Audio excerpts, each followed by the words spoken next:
الحمدللہ رب العالمین والصلاة والسلام علی سید المرسلین اما بعد فاعوذ باللہ من الشیطان الرجیم بسم اللہ الرحمن الرحیم۔ میرا نام سید رضوان اللہ شاہ اور آپ دیکھ رہے ہیں یوٹیوب چینل اصلاح اعمال۔ آج کی ویڈیو میں ہم انشاءاللہ عز و جل ایک دوڑنے والا پتھر اس کے متعلق سنیں گے۔ جی ہاں، یہ وہ پتھر ہے جس کا قرآن مجید میں بھی ذکر ہے اور یہ حضرت موسیٰ علیہ السلام کے ساتھ ہمیشہ رہا کرتا تھا۔ جی ہاں، یہ جو پتھر ہے یہ ایک ہاتھ لمبا اور ایک ہاتھ چوڑا چوکور شکل میں تھا اور یہ حضرت موسیٰ علیہ السلام کے ساتھ ہمیشہ جو ہے ان کے جھولے میں رہتا تھا۔ اس مبارک پتھر سے جو ہے دو معجزات کا جو ہے ظہور ہوا۔ ایک معجزہ جو ہے وہ میدان تہ میں جو 12 چشمے جو ہے وہ پھوٹے تھے اور ان سے پانی نکلا تھا، وہ جو ہے معجزہ ہم پہلے بھی سن چکے ہیں۔ ایک وہ جو معجزہ ہے وہ اس پتھر سے ہوا اور ایک اور معجزہ جو ہے اس کا، یہ پتھر دوڑا تھا۔ اس کا ماجرا کچھ ایسا ہے کہ بنی اسرائیل میں یہ رواج تھا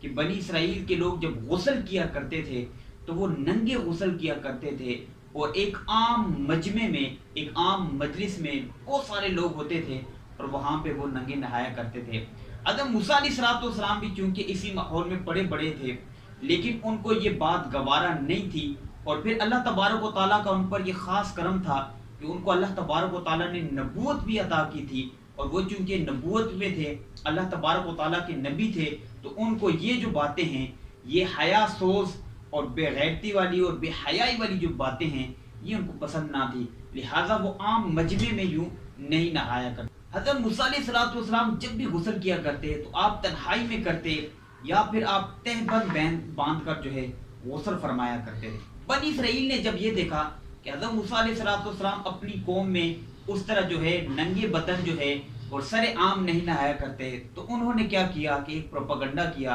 اور پروپیگنڈا یہ کیا کہ نعوذ باللہ جو ہے آپ کے بدن پہ کوئی ایسی بیماری ہے یا آپ کے بدن میں کوئی ایسا عیب ہے جس کی وجہ سے جو ہے آپ ننگے ساروں کے سامنے نہیں نہاتے اور جو ہے آپ لوگوں سے چھپ کے یا تہ بند باندھ کر جو ہے وہ غسل کیا کرتے ہیں۔ اب یہ جو پروپیگنڈا ہے یہ انہوں نے پوری بنی اسرائیل میں پھیلا دیا، گلی گلی بازار بازار کوچے کوچے میں یہ پروپیگنڈا پھیلایا گیا اور اس پروپیگنڈے کی وجہ سے جو ہے حضرت موسیٰ علیہ السلام کو جو ہے بڑا ہی دلی رنج ہوا کہ یہ میری قوم نے جو ہے میرے ہی خلاف جو ہے کیسا پروپیگنڈا کر دیا۔ اللہ تبارک و تعالیٰ کے اس پیارے نبی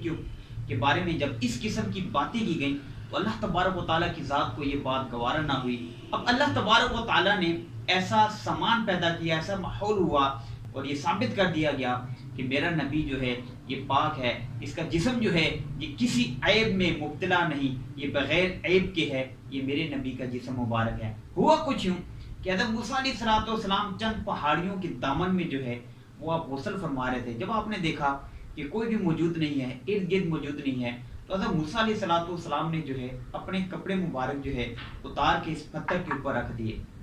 جب آپ نے اس پتھر کے اوپر رکھ دیے اور آپ غسل فرمانے لگے تو غسل کرنے کے بعد جب آپ لباس پہننے کے لیے پتھر کے پاس پہنچے تو پتھر نے کیا ہوا کہ اس پتھر نے جو ہے دوڑ لگا دی، آپ کے کپڑوں سمیت دوڑ لگا دی۔ آپ بھی جو ہے اس پتھر کے پیچھے جو ہے دوڑ لگا دیتے ہیں اور آپ یہ پکارتے ہیں کہ اے پتھر میرے کپڑے میرے کپڑے میرے کپڑے، مگر یہ پتھر جو ہے یہ برابر بھاگتا رہا، یہاں تک کہ شہر کی بڑی بڑی سڑکوں سے گزرتا ہوا گلیوں کوچوں میں پہنچ گیا۔ آپ بھی جو ہے برہنہ بدن ہونے کی حالت میں برابر پتھر کے پیچھے جو ہے وہ دوڑتے چلے گئے۔ اس طرح بنی اسرائیل کی ہر چھوٹے بڑے شخص نے جو ہے اپنی آنکھوں سے دیکھ لیا کہ سر سے پاؤں تک جو ہے آپ علیہ السلام کے مقدس بدن میں جو ہے کوئی عیب نہیں ہے، بلکہ آپ کے جسم اقدس میں جو ہے ہر حسن و جمال میں اس قدر پہ آپ پہنچے ہوئے ہیں کہ اس کی مثال کہیں نہیں ملتی۔ عام انسانوں میں ایسا حسن و جمال کہیں دیکھنے کو نہیں ملا۔ چنانچہ بنی اسرائیل کے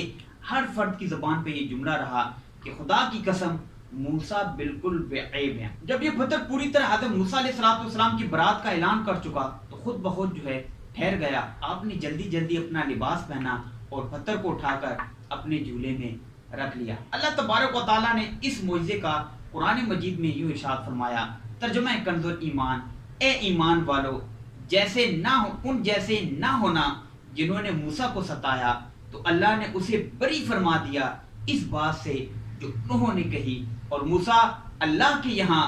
آبرو والا ہے۔ تو یہ اللہ تبارک و تعالیٰ نے قرآن مجید میں دوڑنے والے پتھر کے متعلق جو ہے معجزہ جو ہے وہ بیان فرمایا۔ اللہ تبارک و تعالیٰ سے دعا ہے کہ اللہ تبارک و تعالیٰ ہماری اس ویڈیو کو اپنی بارگاہ میں قبول فرمائے، اور اس کو میرے لیے اور آپ سب دیکھنے والوں کے لیے قیامت کے دن ذریعہ نجات بنائے۔ دعا ہے اللہ تبارک و تعالیٰ آپ کی جان کی، مال کی، عزت کی، آبرو کی حفاظت فرمائے، اور یہ تمام دعائیں میرے حق میں قبول فرمائے۔ نئی ویڈیو کے ساتھ پھر آپ کی خدمت میں حاضر ہوں گے، تب تک کے لیے اپنا خیال رکھیے گا، مجھے دعاؤں میں یاد رکھیے گا۔ اللہ حافظ، السلام علیکم ورحمۃ اللہ وبرکاتہ۔